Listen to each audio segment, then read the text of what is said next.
Question is find the time taken by block to reach bottom most point. तो इस situation में जितने भी फोर्सेस लग रहे हैं ऑब्जेक्ट पे, जैसे कि जो ऑब्जेक्ट है वो यहाँ पर, राइट, तो वो यहाँ पर स्लैंटेड पोजीशन पे है, राइट।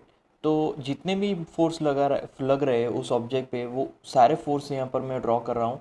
पहले नॉर्मल फोर्स लगेगा जो कि सरफेस के नॉर्मल होगा, राइट। दूसरा एक उसका वेट होगा जो कि ऑलवेज डाउनवर्ड डायरेक्शन में होगा। अब वेट का दो कंपोनेंट होगा, एक तो ये वाला और हॉरिजॉन्टल। तो हॉरिजॉन्टल वाला कंपोनेंट साइन होगा M G sine theta, and vertical वाला component M G cos theta वाला कंपोनेंट होगा, राइट। और यहाँ पर लास्ट फोर्स होगा फ्रिक्शनल फोर्स जो कि मोशन के ऑपोजिट होगा। अब यहाँ पर हमें फाइंड करना है टी, कि कितने टाइम पे वो ऑब्जेक्ट बॉटम तक पहुँचता है। तो टाइम की फॉर्मूला फाइंड करने के लिए हमारे पास सेकेंड इक्वेशन ऑफ मोशन है S is equal to U T plus half A T square. But यहाँ पर जो जर्नी स्टार्ट हो रही है ऑब्जेक्ट की वो रेस्ट से हो रही है, तो फर्स्ट टर्म कैंसिल हो जाएगा। तो एस इज इक्वल टू बाकी बचेगा half A T square, right. अब यहाँ से t हमें फाइंड करना है तो उसको सब्जेक्ट बनाएंगे, तो t is equal to under root two S upon A. अब इसमें हमें a फाइंड करना है, एक्सेलरेशन। तो एक्सेलरेशन फाइंड करने के लिए पहले तो मैं यहाँ पर फ्रिक्शनल एक्सेलरेशन फाइंड करूँगा। फ्रिक्शनल एक्सेलरेशन मतलब कि फ्रिक्शनल फोर्स। तो फ्रिक्शनल फोर्स फाइंड करने के लिए F is equal to formula है mu into the bracket N plus M G, यहाँ पर आ जाएगा कॉस 30, राइट। तो म्यू म्यू कितना है यहाँ पर, तो म्यू है उसकी value it is given 0.2 into the bracket now N. N यहाँ पर जो मास के हिसाब से जो फोर्स लग रहा है दैट इज़ 1/2, राइट। तो 1/2 मतलब कि 1/2 plus M into G, mass 1 kilogram, and G 9.8, तो 9.8, राइट। cos 30 मतलब कि √3/2, तो यहाँ पर आ जाएगा √3/2, राइट, √3/2। तो ये जो फॉर्मूला है हमारी, ये फॉर्मूला फ्रिक्शनल फोर्स से आई है। अब हमें एक्सेलरेशन फाइंड करना है, टोटल एक्सेलरेशन। तो टोटल एक्सेलरेशन तो दोनों का इंडिविजुअल मतलब कि साइन को फंक्शन मतलब कि M G sine 30, right, sine theta, और माइनस दिस वैल्यू, ये जो एक्सेलरेशन है वो वाला, तो ए डैश वाला, राइट। तो अभी इसको कैलकुलेट करेंगे, एम जी साइन 30 मतलब बाई टू, मतलब 9/2, मतलब वो होगा 4.9। और हमने जो यहाँ पर फाइंड किया है उसका कैलकुलेशन मिलेगा हमें -1.79। तो जो टोटल एक्सेलरेशन हमें मिलने वाला है मैं यहाँ पर लिख रहा हूँ ए इज इक्वल टू, वो मिलने वाला है 3.1। अब इसको वैल्यूज़ में रखना है, कौन सी वैल्यू में, तो यहाँ पर टी वाली वैल्यू में।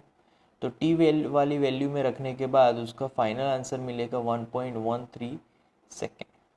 तो कौन सा ऑप्शन मैच हो रहा है, option 2, that is our answer.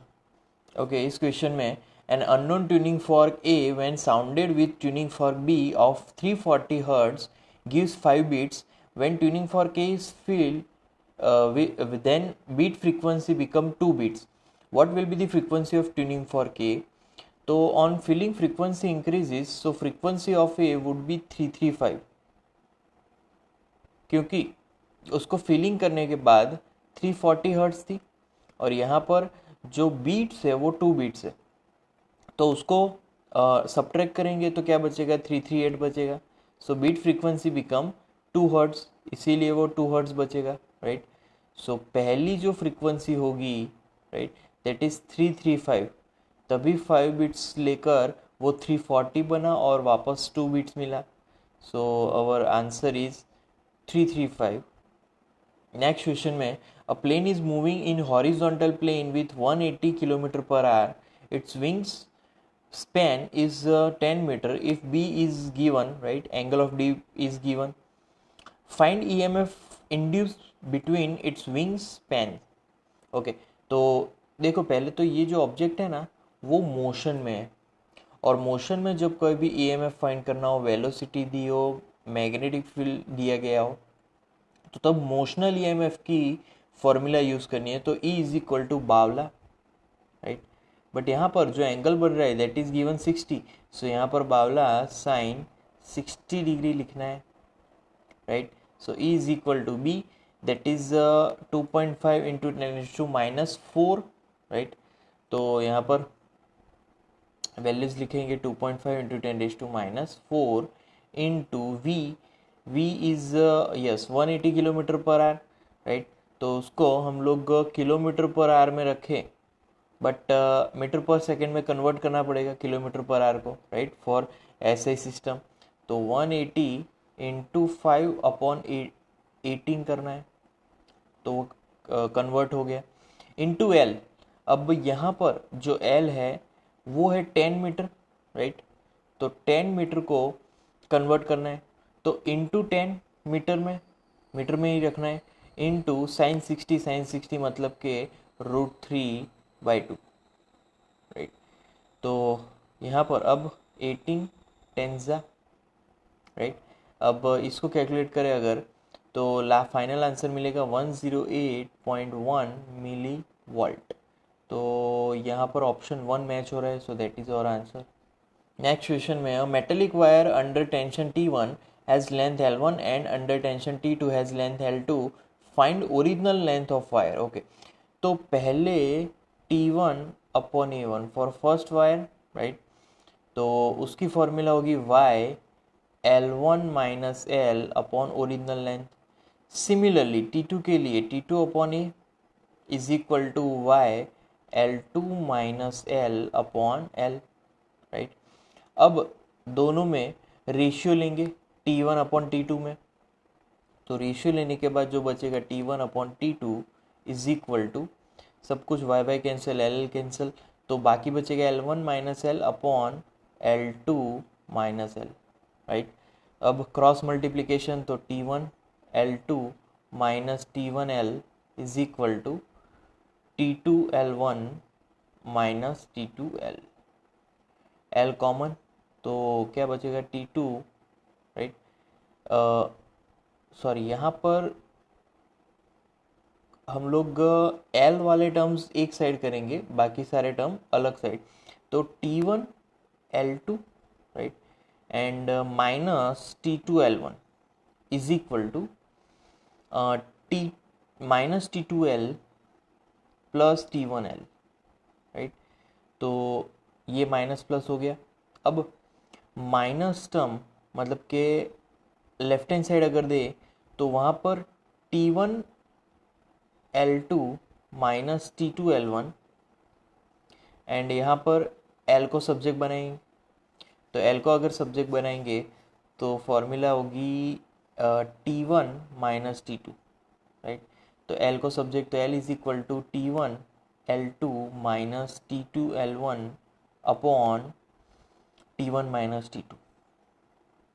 सो कौन सा ऑप्शन यहाँ पर मैच हो रहा है? ऑप्शन नंबर 4th यहाँ पर मैच हो रहा है, so that is our answer. Okay, next question में, a resistor of length L is stretch by 25%, find percentage change in its resistance. तो पहले तो R की formula R1 is equal to ρL/A, right. तो R1 is equal to रो, अब जो length में जो चेंज हो रहा है वो 25% है, मतलब अमाउंट में 1 प्लस 0.25 होगा, तो 1.25 इंटू L से वो मल्टीप्लाइड होगा, right, upon A, right, upon 1.25, क्योंकि एरिया में भी उतना चेंज होगा जितना लेंथ में चेंज हुआ, तो is equal to ρL/A into 1.25 square. Now RF is equal to RI, क्योंकि जो फाइनल है, राइट, तो फाइनल इनिशियल के 1.5625 टाइम्स हो गया है, क्योंकि ये जो टर्म है वो हमारा इनिशियल है, और फाइनल मतलब हम जो फाइंड कर रहे हैं RF वही हमारा फाइनल है। तो अब यहाँ पर फॉर्मूला लिखेंगे R F minus are I upon original, मतलब कि आर आई।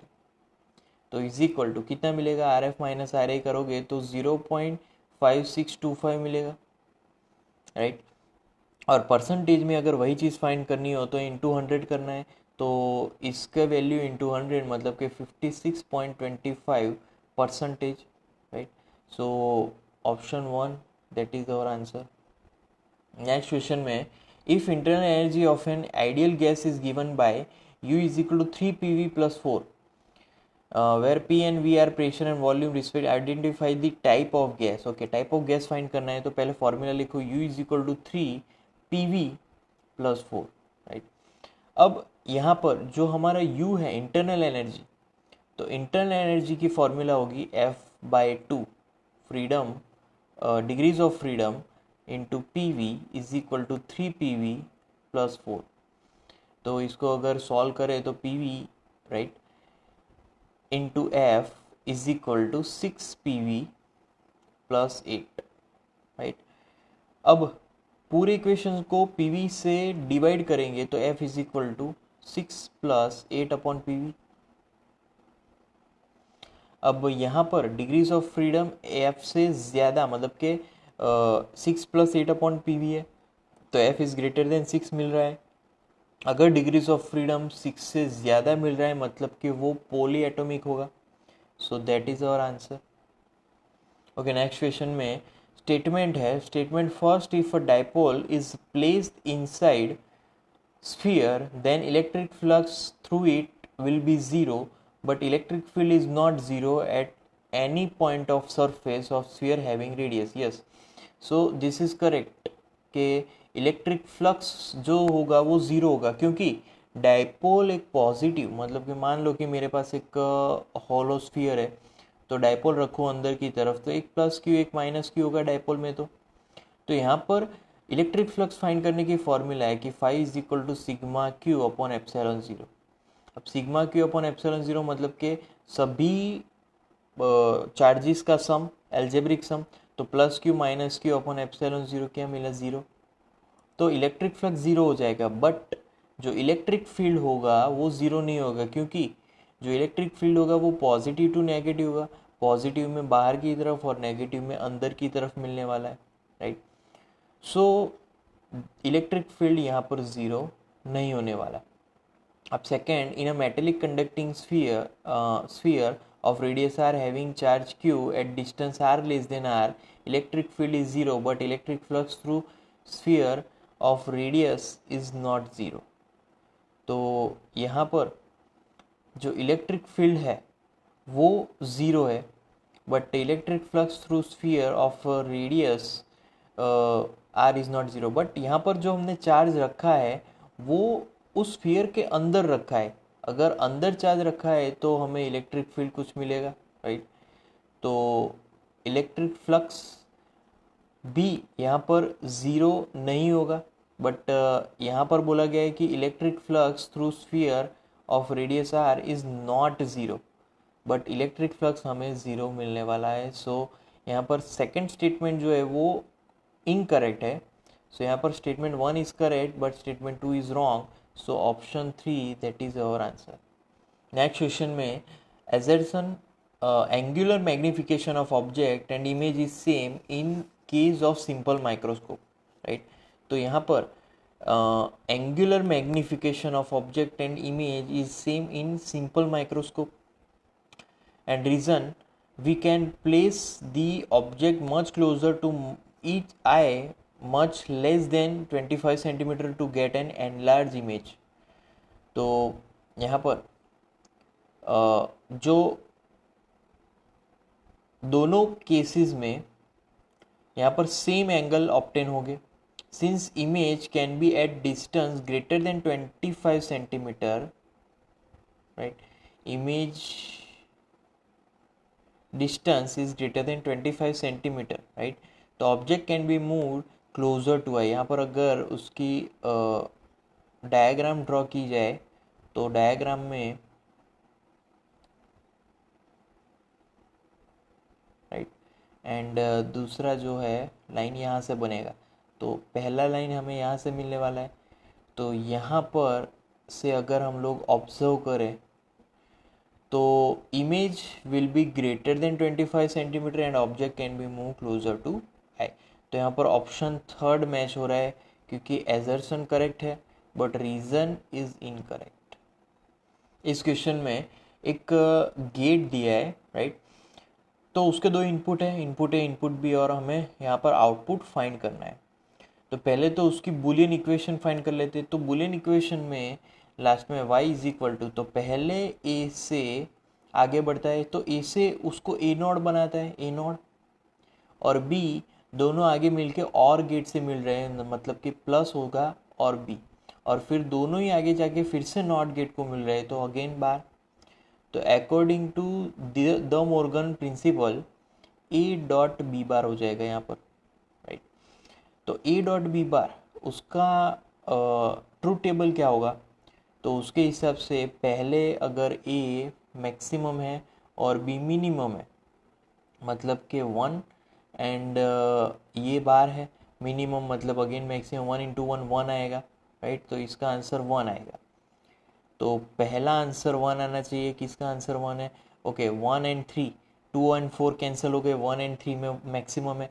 फिर दूसरा देख लेते हैं, दूसरा भी दोनों में सेम है, तीसरा भी सेम है, चौथा भी सेम है, पांचवा भी सेम है, छठा मतलब कि 1 2 3 4 5 6, राइट, 1 2 3 4 5 6 7, सेवंथ हमें देखना है। सेवंथ में बी, बी कहाँ पर है, यहाँ पर, राइट।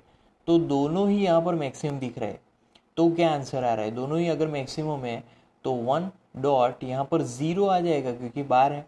तो 1 इंटू 0 0, तो 0 आना चाहिए। तो फर्स्ट में 0 नहीं है बट मैक्सिमम है, बट थर्ड में 0 है, सो यहाँ पर third is the correct answer. Okay, next question में gravitational field intensity at A and C are equal but less than point B, right? B lies on the surface of Earth. If OA and has AB is equal to X has B, then what will be value of X? Okay, X find करना है हमें, right? तो पहले तो यहाँ पर दोनों के ग्रेविटेशनल एक्सेलरेशन को हम कंपेयर करेंगे। पहले GM upon 3/2 into R whole square is equal to GMR upon RQ. Now OA is equal to 4R by 9. That is our inside point. Then AB, what is AB? तो AB is equal to simple R minus 4R by 3 और 4R by 9 कितना होगा 5R by 9। तो ये AB की value, AB distance की। अब हम लोग OA अपॉन AB फाइंड करेंगे। OA upon AB is equal to दोनों के रेशियोज, तो 4R by 9 and 5R by 9, तो मिलेगा 4/5। 4/5 मतलब कि x is to y, तो दोनों को अगर सामने कंपेयर करेंगे तो x इज इक्वल टू 4 मिला and y is equal to 5 मिला, तो x is equal to 4, that is our answer. Okay, next question में time period of simple pendulum is t. In order to cover 5/8 oscillation, it takes alpha by beta raised to t. Find alpha. It start from mean position. Okay. अगर mean position से start कर रहा है मतलब कि 0 से start हो रहा है, मतलब कि वहाँ पर जो डिस्प्लेसमेंट होगा उसमें जो फंक्शन आएगा दैट इज साइन फंक्शन, क्योंकि 0 से स्टार्ट हो रहा है, राइट। अब हाफ डिस्प्लेसमेंट में half sine omega t, right. तो हाफ साइन ओमेगा टी कौन से टर्म में वो डिस्प्लेसमेंट हाफ होगा, half is equal to sine omega t. तो जब ओमेगा टी की वैल्यू π/6 होगी, राइट, मतलब कि 30, sine 30 is half, so omega T is equal to π/6। तो यहाँ पर टी इज इक्वल टू कितना होगा, तो यहाँ पर ओमेगा की फॉर्मूला पहले तो लिख लेता हूँ 2π/t, and 2π/t into T is equal to π/6, pi cancel होगा सामने, तो t is equal to subject, तो t is equal to t upon 12, right. Now T/2 मतलब के half revolution plus T/12 is equal to 7T/12। तो यहाँ पर answer होगा 7T/12। तो यहाँ पर ये जो फॉर्मूला है actually it is given like this alpha T upon beta. तो अब इस फॉर्मूला को इसके साथ अगर कंपेयर करें तो अल्फा इज इक्वल टू 7 मिलेगा। So that is our answer. Next question में, a body is performing SHM of amplitude and time period t if the position where its speed becomes half of maximum is root x a by 2, then find the value of x. तो यहाँ पर velocity, simple pendulum में velocity की formula start हो रही है v is equal to omega under root a square minus x square, right. तो v की फॉर्मूला मतलब कि ए ओमेगा बाई 2, क्योंकि यहाँ पर हाफ हो रही है स्पीड, तो स्पीड की formula a omega by 2 is equal to omega under root a square minus x square as it is. अब ओमेगा ओमेगा कैंसल, इसको सॉल्व करेंगे तो रूट बाहर निकालेंगे तो यहाँ पर ए स्क्वायर बाई 4 आएगा। A square by 4 is equal to A square minus x square. X square को सब्जेक्ट बनाएंगे तो X square is equal to left hand side and A square by 4 right hand side, तो A square minus A square by 4 बाकी बचेगा, तो वो होगा X square is equal to 3a square by 4। अब taking square root both the sides, तो x is equal to root 3a by 4। अब इसको कंपेयर करो इस फॉर्मूला के साथ, तो क्या बचेगा, यहाँ पर x इज इक्वल टू 3 बचेगा, राइट। दोनों को कंपेयर करेंगे तो x इज इक्वल टू 3 मिलेगा, that is our answer. Okay, इस क्वेश्चन में Zener diode circuit is given in figure, find out current through Zener diode in milliampere.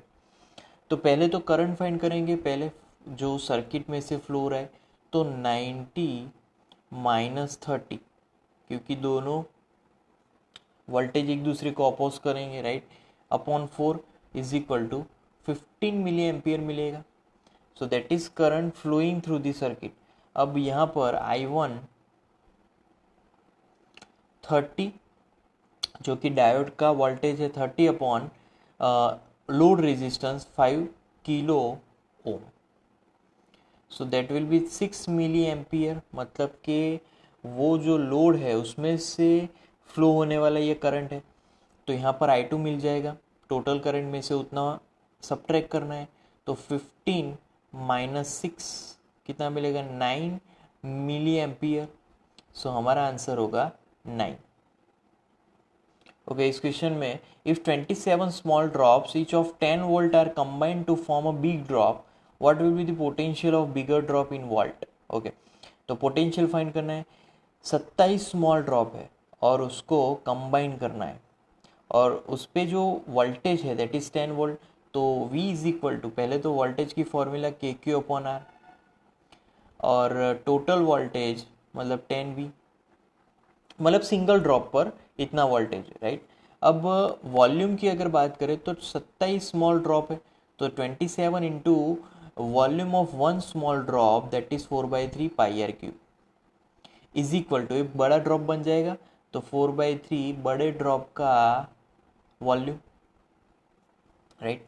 तो यहाँ पर सब कुछ कैंसिल हो जाएगा, 4 इतना, तो बाकी बचेगा R is equal to cube root लेकर मिलने वाला है 3 इंटू आर, क्योंकि 27 का क्यूब रूट होगा 3।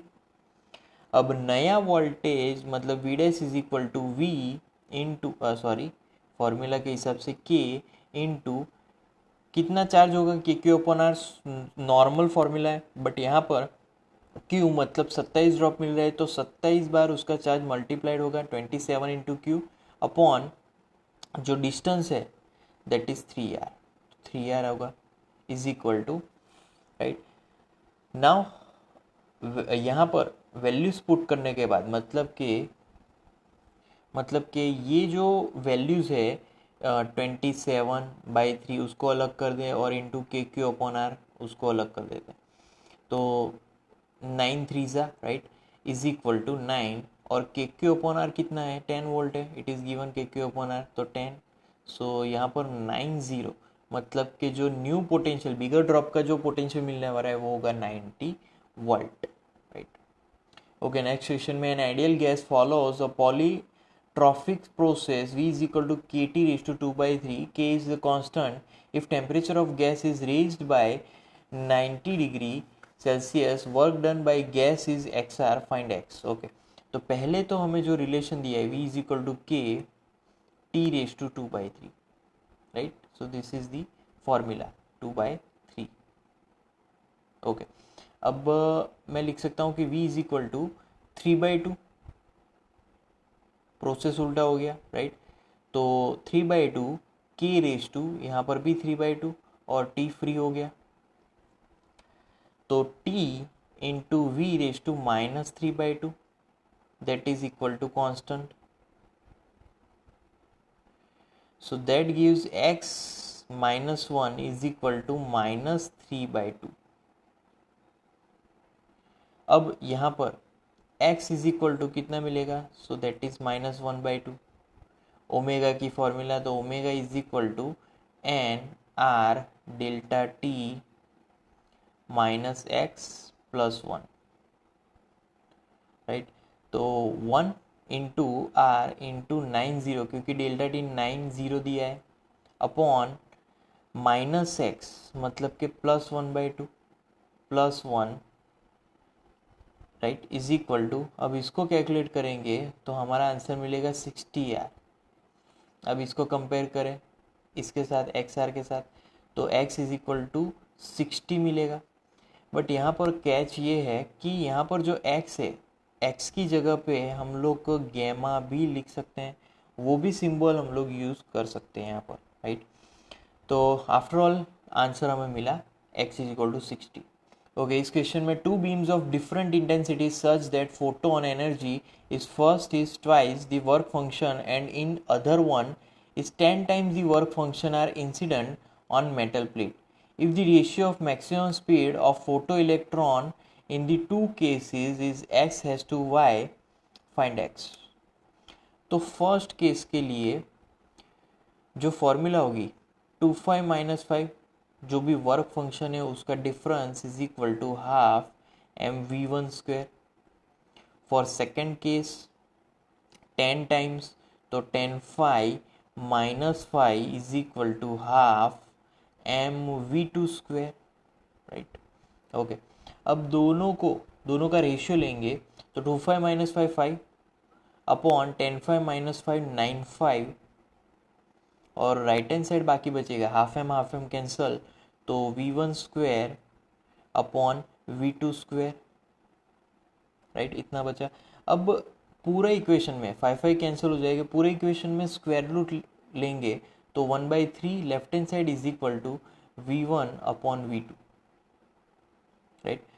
तो अब इसको कंपेयर करेंगे x एस टू वाई के साथ, तो x एस टू वाई, तो x मिलेगा सामने 1 and y is equal to 3. हमें पूछा गया है x फाइंड करना है, तो x इज इक्वल टू 1 मिला, दैट इज आवर आंसर.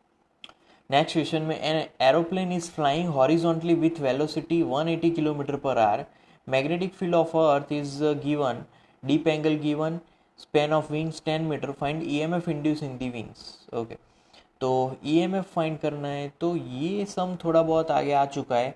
उसकी फॉर्मूला होगी E इज इक्वल टू बावला एंड देन साइन 60. बस बाकी सब वैल्यूज रखनी है. हमने आगे भी ये फाइंड किया था, 108 मिली वोल्ट उसका आंसर होगा. ओके, इस क्वेश्चन में source of light S is place midway between mirror and line of motion of a person, find maximum distance m centimetre up to which person can see the image of object. Okay, तो यहाँ पर मैं diagram draw कर रहा हूँ, right? तो diagram में half portion x है and another portion is y. Actually they are not same, x is different, y is different, right? अब यहाँ पर लाइट रेज इंसिडेंट हो रही है, ऑब्जेक्ट यहाँ से आगे बढ़ रहा है, उसकी लाइट आगे बढ़ रही है, यहाँ से रिफ्लेक्ट होके आगे बढ़ेगा, यहाँ से भी रिफ्लेक्ट होके वो आगे बढ़ेगा, राइट? अब जो लेंथ हमें मिल रही है टोटल, तो वो थ्री पार्ट में डिवाइड है. एक तो पहले 2x मिल रहा है, फिर second portion is x plus y, and third portion that is again 2y. तो यहाँ पे फॉर्मूला इन तीनों का अगर मैं सम करूँ तो होगा 3 × x + y, राइट. अब 3 × x + y, सो x + y तो गिवन है 50 सेंटीमीटर, तो यहाँ पर लिखते हैं 53 × 50. तो यहाँ पर आंसर मिल रहा है 150 सेंटीमीटर. सो यहाँ पर आंसर है maximum distance 150 centimetre up to which person can see the image of object.